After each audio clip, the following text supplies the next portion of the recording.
नमस्कार प्रिय दर्शकों, एक बार फिर आपका स्वागत है हमारे YouTube चैनल प्राचीन ज्ञान सच्चा ज्ञान में।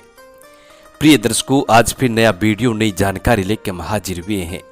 दर्शकों, आज जो कहानी हम आपको सुनाने जा रहे हैं, ये कहानी इच्छाधारी नागिन और उनकी बेटी का बदला है। प्रिय दर्शकों, इस कहानी में आप जानेंगे कि इच्छाधारी नागिन की बेटी वो भी इच्छाधारी और वो नागिन की बेटी एक सपेरा से बदला लेती है। प्रिय दर्शकों, आज की कहानी बड़ी पावन पवित्र है, बड़ी मोटिवेशनल है, इसलिए इस वीडियो को पूरा देखें। प्रिय दर्शकों, इस कहानी के बारे में ऐसा कहा जाता है कि जो मनुष्य इस कहानी को पूरे गौर से और चित्त लगाकर सुनता है, उसके घर में अन्न धन की कोई कमी नहीं रहती है, उसके घर में धन के भंडार भर जाते हैं। दर्शकों, आज की कहानी बड़ी मोटिवेशनल है और बड़ी प्रेरणादायक भी है। प्रिय दर्शकों, इस कहानी का जिक्र कई ग्रंथों में मिलता है, जैसे शेषनाग ग्रंथ में भी इस कहानी का उल्लेख मिलता है और गरुड़ पुराण के ग्रंथ में भी इस कहानी का छोटा सा उल्लेख दिया गया है। प्रिय दर्शकों, ये कहानी बड़ी ज्ञानवर्धक और बड़ी मोटिवेशनल है, इसलिए वीडियो को अंत तक देखें ताकि आपको संपूर्ण जानकारी हासिल हो। दर्शकों, वीडियो शुरू करने से पहले जो लोग हमसे नए जुड़े हैं, वो लोग हमारे चैनल को सब्सक्राइब करें, बेल आइकन ऑन करें, अच्छे कमेंट किया करें ताकि हर आने वाले वीडियो का नोटिफिकेशन सबसे पहले आपको मिले और प्रिय दर्शकों, आप उसका फायदा उठा सके। प्रिय दर्शकों, आज की कहानी नागिन के बदले की कहानी है, जिसको सुनने में आपको बड़ा आनंद आने वाला है। अक्सर ज्यादातर लोग इच्छाधारी नाग नागिन की कहानियां सुनना पसंद करते हैं, इसीलिए आज ये पावन पवित्र कहानी हम प्रस्तुत करने जा रहे हैं। वीडियो शुरू करने से पहले जो लोग हमसे नए जुड़े हैं, वो लोग हमारे चैनल को सब्सक्राइब करें, बेल आइकन ऑन करें, अच्छे कमेंट किया करें ताकि हर आने वाले वीडियो का नोटिफिकेशन सबसे पहले आपको मिले और प्रिय दर्शकों, आप उसका फायदा उठा सकें। शुरू करते हैं प्रिय दर्शकों आज की ये प्यारी सी कहानी, ये प्यारा सा वीडियो। प्रिय दर्शकों, बहुत समय पहले की बात है, शहर से दूर एक छोटा सा गांव था। गांव के सभी लोग अपनी जिंदगी बड़ी ही सादगी से जी रहे थे, सभी लोग मिलजुल कर रहते थे। उस गांव में एक इच्छाधारी नागिन का जोड़ा रहता था। प्रिय दर्शकों, ये बात गांव के किसी भी व्यक्ति को पता नहीं थी कि इस गांव में कोई इच्छाधारी नाग नागिन रहते हैं, क्योंकि दोनों इच्छाधारी नाग नागिन दिन भर इंसान का रूप धारण करके रहते थे और रात होते ही अपने असली रूप में आ जाते थे, यानी नाग और नागिन बन जाते थे। असली रूप में आकर और पास के जंगलों में चले जाते थे, फिर वे सुबह होते ही अपने घर वापस आ जाते थे। एक इंसान की भांति दिन में अपने घर में रहा करते थे, इंसान की भांति घर बनाकर उसमें रहते थे और जैसी संध्या काल का समय होता तो दोनों जंगलों में चले जाते और अपना असली रूप यानी नाग और नागिन का रूप धारण करके और जंगलों में चले जाया करते थे। इसी वजह से किसी भी गांव वालों को ये भनक तक नहीं थी कि ये दोनों नाग और नागिन है। और प्रिय दर्शकों, सबसे बड़ी बात तो ये थी कि वो दोनों नाग नागिन गांव वालों को किसी को भी कोई नुकसान नहीं पहुंचाते थे। नाग और नागिन की एक बेटी थी जिसका नाम दोनों ने मिलजुल कर के रेखा रखा था। प्रिय दर्शकों, वे दोनों अपनी बेटी से बहुत प्यार करते थे। नाग नागिन की बेटी रेखा बहुत ही समझदार थी और सुशील और बहादुर लड़की थी। प्रिय दर्शकों, रेखा भी एक इच्छाधारी नागिन थी और शक्तिशाली भी थी। रेखा के पास एक जादुई मणि थी। प्रिय, उसी गांव में एक बाबा नाम का सपेरा तांत्रिक रहता था, शमशान घाट में रहता था। वह बहुत ही शक्तिशाली था, तंत्र मंत्र का और सिद्धि साधनाओं का बड़ा ज्ञाता था, उसको सभी तरह की क्रियाएं मालूम थी। प्रिय दर्शकों, वो सपेरा झाड़ फूंक का काम भी किया करता था और साथ ही प्रेत आत्माओं को भी अपने वश में कर लेता था। इसके अलावा अपने मंत्रों से अपनी सिद्धि साधनाओं से बड़े बड़े सांपों को भी पकड़ लेता था और उसे एक बोतल में कैद कर लेता था। प्रिय दर्शकों, उस गांव में जब भी कोई सांप आता तो गांव वाले उसी तांत्रिक के पास जाते थे, उसी सपेरे के पास जाते थे। एक रात जब नाग और नागिन अपने असली रूप में आकर जंगल की तरफ जा रहे थे, तभी अचानक एक मोनू नाम का लड़का उन दोनों को नाग के रूप में देख लेता है, रूप बदलते हुए देख लेता है। उन दोनों को देखकर मोनू नाम का लड़का बहुत घबरा जाता है। उसको ये यकीन भी नहीं हो रहा था कि ये दोनों अचानक से नाग और नागिन कैसे बन गए। मोनू डर गया। मोनू डर के मारे पूरा पसीना पसीना हो जाता है। उसको तो कुछ समझ में नहीं आ रहा था कि आखिरकार ये हो क्या रहा है। प्रिय दर्शकों, फिर उसके बाद मोनू नाम का लड़का घबराता हुआ कांपता हुआ अपने घर को पहुंच जाता है और सुबह होते ही सभी गांव वालों को बुलाकर रात वाली पूरी घटना सभी लोगों को बता देता है। फिर सभी गांव वाले मिलकर बाबा तांत्रिक के पास जाते हैं, यानी सपेरे के पास जाते हैं। उसके पास जाकर के तांत्रिक बाबा से सपेरा से कहते हैं। प्रिय दर्शकों, बाबा तांत्रिक सपेरा के पास जाकर के उनको वो सारी बातें बताते हैं। प्रिय दर्शकों, इन सारी बातों को सुनकर बाबा तांत्रिक सपेरा के भी होश उड़ जाते हैं और उसके मन में जादुई मणि का लालच आ जाता है। वह सोचता है कि अब मैं नागमणि से जादुई मणि छीनकर इस दुनिया पे राज करूंगा और फिर मैं कुछ भी कर सकता हूं। प्रिय दर्शकों, फिर वो सपेरा तांत्रिक बाबा सपेरा उन गांव वालों से कहता है कि अभी रुको, आज रात को मैं भी देखना चाहता हूं। प्रिय दर्शकों, फिर रात होते ही नाग नागिन को असली रूप में आते हुए तांत्रिक और गांव वाले देख लेते हैं। तभी तांत्रिक कहता है, यानी सपेरा कहता है कि ये दोनों इच्छाधारी नाग नागिन हैं और इन दोनों से गांव वालों को बहुत बड़ा खतरा हो सकता है, बहुत बड़ा खतरा मंडरा रहा है। और कल रात तक रुको, मैं इन दोनों को पकड़कर बोतल में कैद कर लूंगा और अभी यहां से जाना होगा। इतना कहकर वो सपेरा तांत्रिक वहां से चले जाता है। प्रिय दर्शकों, अब वो सपेरा अपने घर को जाकर अपनी पूरी तैयारी कर लेता है, तैयारी करके सो जाता है।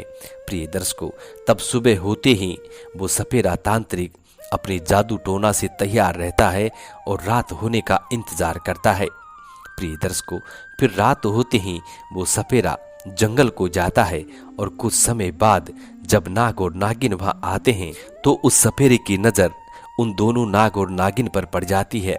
प्रिय दर्शकों, नाग नागिन को देखते ही वो सपेरा तांत्रिक जादू टोने की शक्ति से तुरंत उन दोनों को बोतल में कैद कर लेता है।